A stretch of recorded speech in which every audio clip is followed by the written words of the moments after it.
Hello and welcome. Thank you for joining me. I know what you're thinking. This is a vast improvement on what you normally get, but it's relevant to what we're going to talk about today, and that is camouflage gear. As you can see, I am covered in camouflage clothes, and of course I have my rather appealing mask on. Many comments have been received on previous videos, and I want you to know that I take your comments to heart. One gentleman suggested that the purchase of some camouflage gear might be more valuable than actually worrying about very expensive glass for the longer reach, and I tend to agree with him. Another gentleman suggested that I perhaps should consider fieldcraft lessons, and to that end I have joined here in France a local birdwatching club. So that's going to be fun for the coming spring. But today we're here to discuss my latest acquisition, which is an accessory for the 200 to 500, and I think you're going to like it because I absolutely love it.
And there, ladies and gentlemen, you have it. Not bad. A problem now?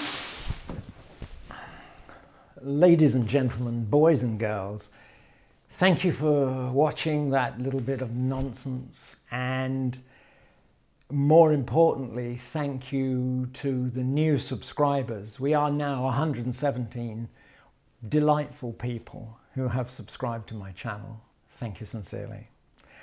I don't need a gazillion subscribers.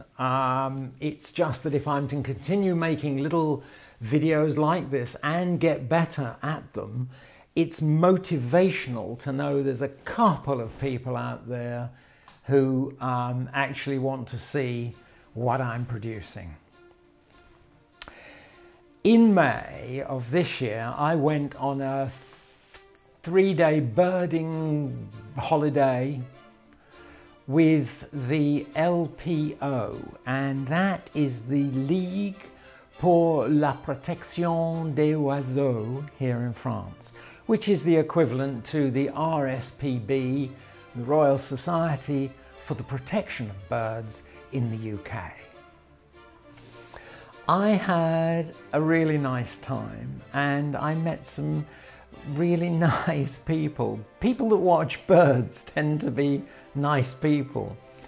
And I realised after that holiday that it was something that I wanted to include in my retirement hobbies. You know that I already do a little bit of photography, and I've been steering away from birds and wildlife simply because the lenses are far too expensive. And then, of course, not to cover the same ground again, but along came the 200 to 500 at a get-atable price, and I jumped at it. And I have to say, I am having a wonderful time with it. I've worked with it now on my D7000 body, and it is turning out some fairly reasonable results. And therefore I can confidently say that on a DX sensor, the 7100, 7200, these cameras are going to work very well with this lens. Where do I go from here? You saw my little portable hide. That also is important. On the holiday that I did with the LPO, they took us to fixed constructed hides. Obviously, they were very well placed, but the rub was the fact that they were fixed.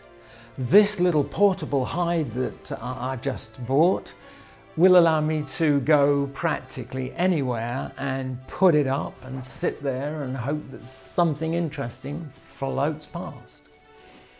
I'm very excited about that. I want you to come with me in the springtime when I go off on these planned breaks to search for birds and hopefully some small animals. Who knows? I won't do it before because I hate the cold. I know it's wimpy pimpy, but if I'm cold, I'm unhappy. I'd rather be hungry than cold, and preferably neither the two. I probably won't produce anything now before Christmas, and you will all be busy with everything that Christmas involves. I just want to say thank you once more for staying with me. I wish you all the happiest of Christmases and a prosperous and joyous New Year.